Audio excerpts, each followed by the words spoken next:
누가복음 21장 1절부터 19절까지 함께 읽겠습니다.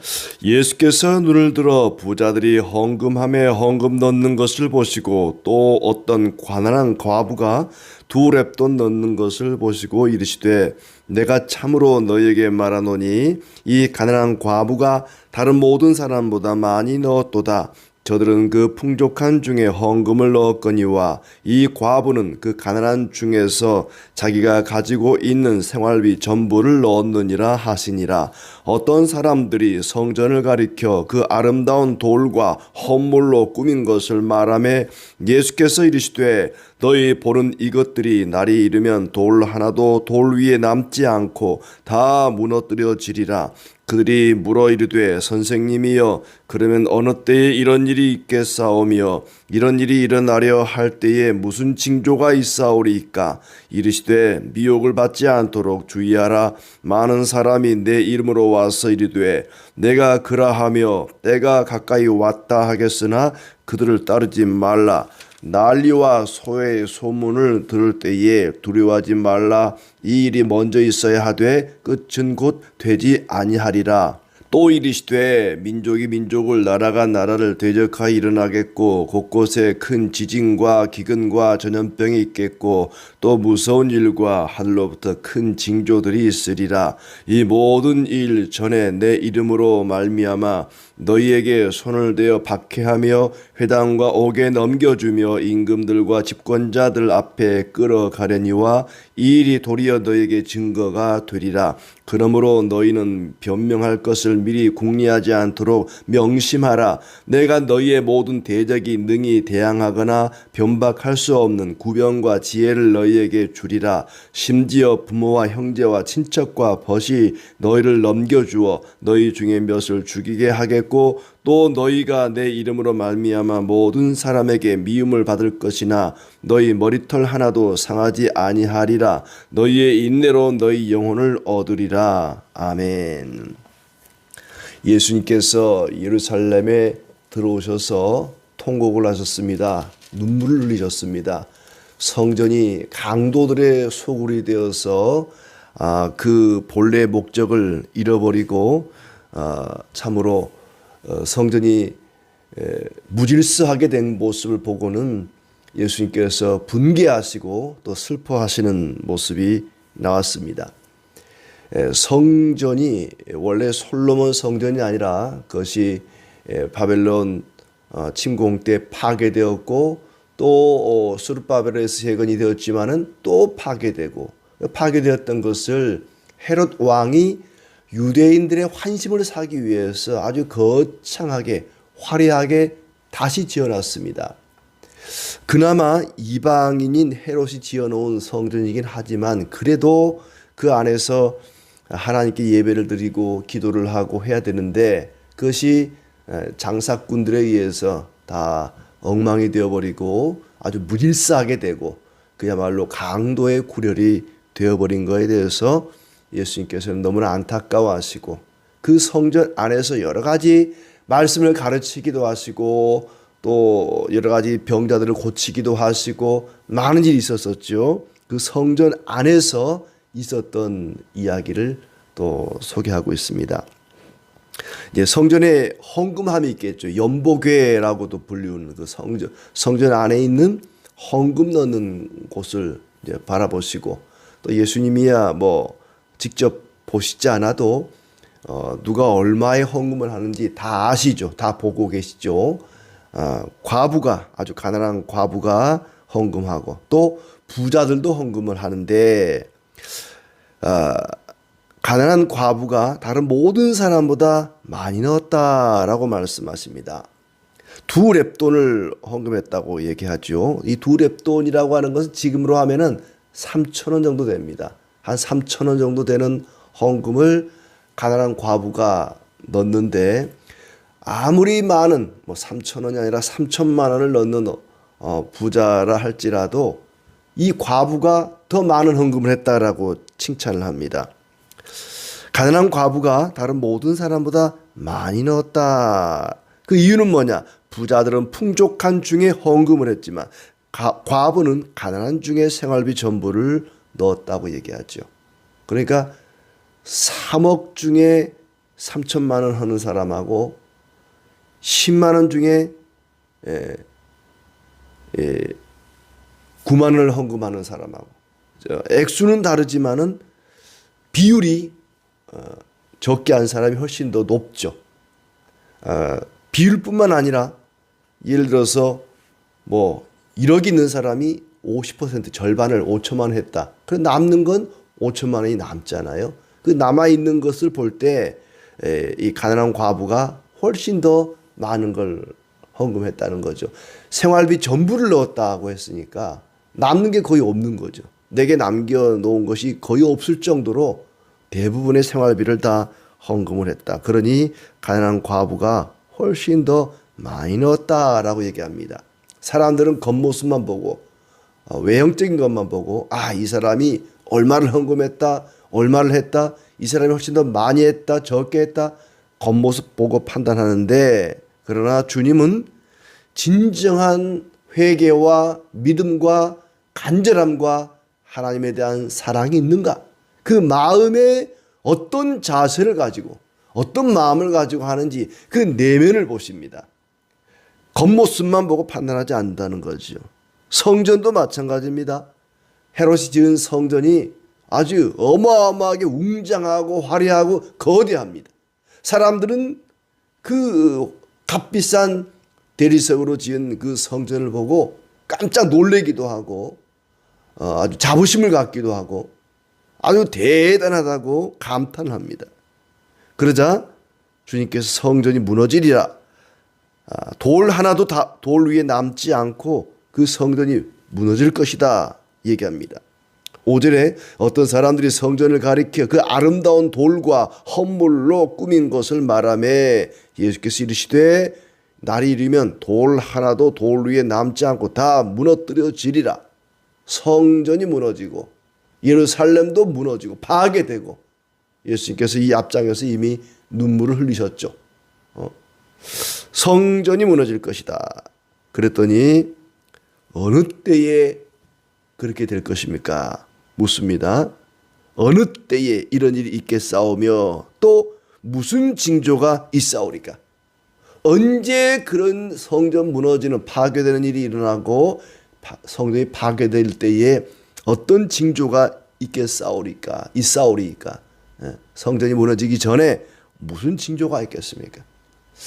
왜 이런 질문을 했는지 모르겠어요.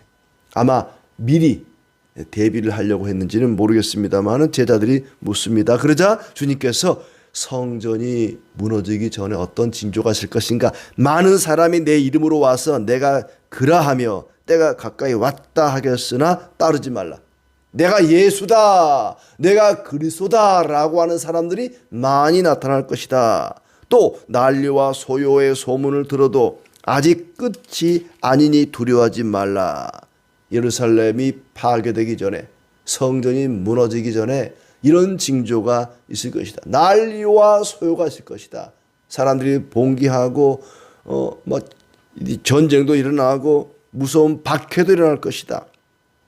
곳곳에 민족끼리 나라끼리 대적하게 되고 지진과 기근과 전염병이 있을 것이다. 무서운 일과 하늘로부터 큰 징조들이 있을 것이다. 뿐만 아니라 그런 징조가 있기 전에 성도들에 대한, 교회에 대한 핍박이 있을 것이다. 이게 언제 일어났는가? 언제 일어날 것인가? 이미 시작이 되었습니다. 예수님이 2000년 전 이 땅에 오실 때부터 이미 이런 일들이 일어났습니다. 인류 역사 가운데 전쟁이 없는 때가 없습니다. 끊임없이 어느 곳에서든지 작은 전쟁부터 큰 전쟁까지 지금도 전쟁이 진행 중이지 않습니까? 난리와 난리, 나라와 나라, 민족끼리 서로 대적하고 지진과 기근과 전염병, 무서운 일들이 끊임없이 진행되고 있습니다. 주님이 오심으로부터 말세가 시작이 되었고 지금도 말세입니다. 이 예루살렘 성전 무너지는 것과 이 말세가 맞닿아 있습니다. 결국엔 그런 것이죠. 이 예루살렘 단순한 예루살렘 성과 성전 무너지는 데에서 그치지 않고 이 말씀은 이제 이 세상의 종말 마지막을 또 가리키고 있습니다. 사도행전에 가면은 그런 일들이 일어나죠. 내가 예수다 하는 사람들이 등장을 합니다. 그리고 너희가 그렇게 박해를 받고 붙잡혀가고 순교를 당하고 괴로움을 당하겠지만 변명할 것을 미리 궁리하지 않아도 된다. 대적들이 반박할 수 없도록 너에게 구변과 지혜를 주리라 할 말을 알려줄 거라고 말씀하십니다. 심지어 가족과 친구들이 너희를 넘겨주고 또 죽일 수도 있다. 내 이름으로 미움을 받겠지만 머리털 하나도 상하지 않을 것이다. 머리털을 상하지 않는다는 것은 육체적인 어떤 해를 입지 않는다는 게 아니라 영혼이 보존된다는 것입니다. 너희 인내로 너희 영혼을 얻으리라 그랬지 않습니까? 인내로 영혼을 얻으리라. 너희가 핍박을 받고 고난을 당하겠지만 잘 참고 견디는 자는 그 영혼을 얻게 될 것이다. 영혼을 지켜줄 것이다. 핍박 중에도 끝까지 사명을 잘 감당하라고 말씀하십니다. 성전이 파괴될 때 어떤 일이 있을 것인가를 말씀하시고 또 어떻게 해야 될 것인가. 성전이 너희를 보호하지 못한다. 그러니 성전 안에 머물러 있으면 안 된다. 예루살렘이 멸망할 때 예루살렘 안에 머물면 안 된다. 같이 망한다. 그러니 그 성 밖으로 나와야 된다. 도망가라고 말합니다. 예루살렘이 군대에 둘러싸이면 멸망이 가까운 것이다. 그날 성내에 있지 말고 도망가라. 기록된 모든 것을 이루는 징벌의 날이다. 아이벤 여인, 젖먹이는 자가 있는 자에게는 화가 있다. 도망가야 되는데 아이를 베가지고 배가 이렇게 나와 있고 아이를 안고 젖을 먹이고 이 아이가 있는 자들은 참으로 도망을 가야 되는데 제대로 갈 수가 없는 거죠. 참 안타깝다는 의미로 화가 있다라고 표현합니다. 큰 환난과 진노 때문이다. 1월 성신 하늘의 해와 달과 별에 징조가 있을 것이다. 혼란과 또 사람이 기절하는 일도 있을 것이고 하늘의 권능이 흔들릴 것이다. 사람들이 인자가 구름 타고 능력과 큰 권능으로 오는 것을 보게 될 것이다. 예수님이 다시 오시는 재림 때에 일어날 모습들입니다. 그것이 예루살렘 파괴와 맞닿아 있습니다. 예루살렘 성전 그리고 예루살렘 성이 파괴될 때 그 모습을 장차 이 세상에 주님이 다시 오심으로 세상이 멸망하는 그런 것과 연결지어서 지금 얘기하고 있는 거죠. 주님의 권능이 임할 때도 마찬가지다. 성령의 권능이 임하게 되니까 주님이 다시 오시지 않아도 이미 사도행전에서 성령의 권능이 임하게 될 때에도 이런 일들이 일어났다는 것이죠. 32절에 내가 진실로 너에게 말하노니 이 세대가 지나기 전에 모든 일이 다 이루어지리라. 천지는 없어지겠으나 내 말은 없어지지 않을 것이다. 주님의 길을 간다는 것, 신앙생활 한다는 것, 믿음으로 산다는 것은 고통과 환난이 있을 것입니다. 그러나 끝까지 인내하고 하나님 의지하고 믿음으로 살아간다면 반드시 승리를 하게 될 것입니다. 무화과 나무에 싹이 나면 여름이 가까운 줄 아는 것처럼 이런 일들이 일어나는 것을 보면은 하나님 나라가 가까운 줄을 알아라. 이 세대가 지나가기 전에 이런 일들이 이루어질 것이다. 이 세대라고 하는 것이 그때 예수님 당대를 가리키는 것이 아니라 지금 주님이 오심으로부터 다시 오실 때까지 이 모든 세대가 바로 그때에 해당하는 것입니다. 스스로 조심하라 그랬습니다. 34절에 너희는 스스로 조심하라. 그렇지 않으면 방탕함과 술취함과 생활의 염려로 마음이 둔화해지고 뜻밖의 그날이 덫과 같이 너희에게 임할 것이다. 언제 그날이 임할지 이 세상의 종말이 마지막 때가 언제 임할지 우리는 알 수 없습니다. 내 개인의 죽음, 이 개인의 종말도 언제 오는지 우리는 알 수가 없습니다. 그러니 방탕하지 않도록, 이 세상에 취해 살지 않도록 늘 깨어 기도하라는 것이죠. 항상 기도하며 깨어 있으라.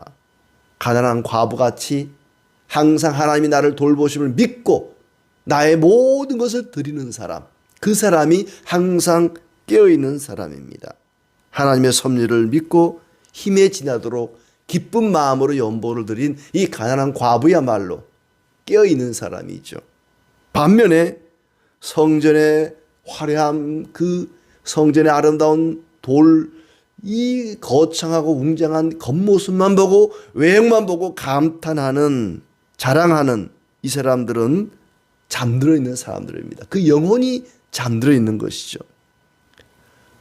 성전의 화려함을 자랑할 것이 아니라, 성전의 크기를 자랑할 것이 아니라 그 안에 하나님이 계시는가 아니 계시는가, 이것이 중요합니다.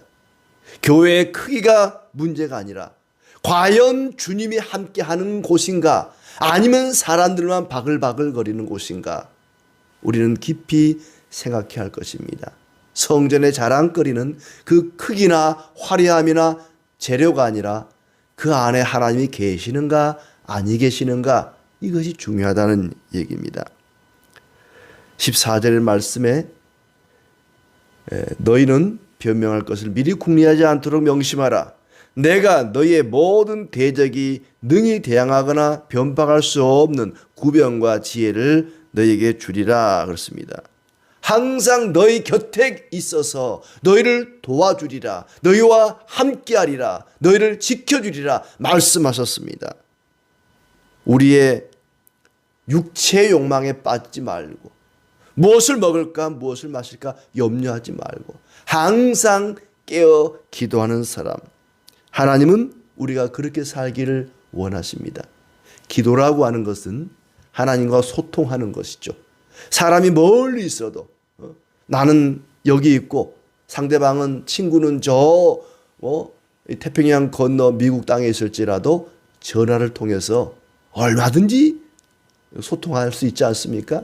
하나님이 하늘에 계실지라도 우리는 기도를 통해서 하나님과 소통할 수가 있습니다. 하나님과 늘 대화하고 하나님과 교제하는 사람, 그 사람이 늘 깨어있는 사람이죠. 주님 다시 오실 날을 기다리는 성도로서, 말세를 살아가는 하나님의 자녀로서 항상 깨어서 주님과 기도로 소통하며 항상 주님 안에서 기뻐하며 인내하며 끝까지 믿음을 잘 지켜가는 우리의 삶이 되기를 진심으로 기원합니다.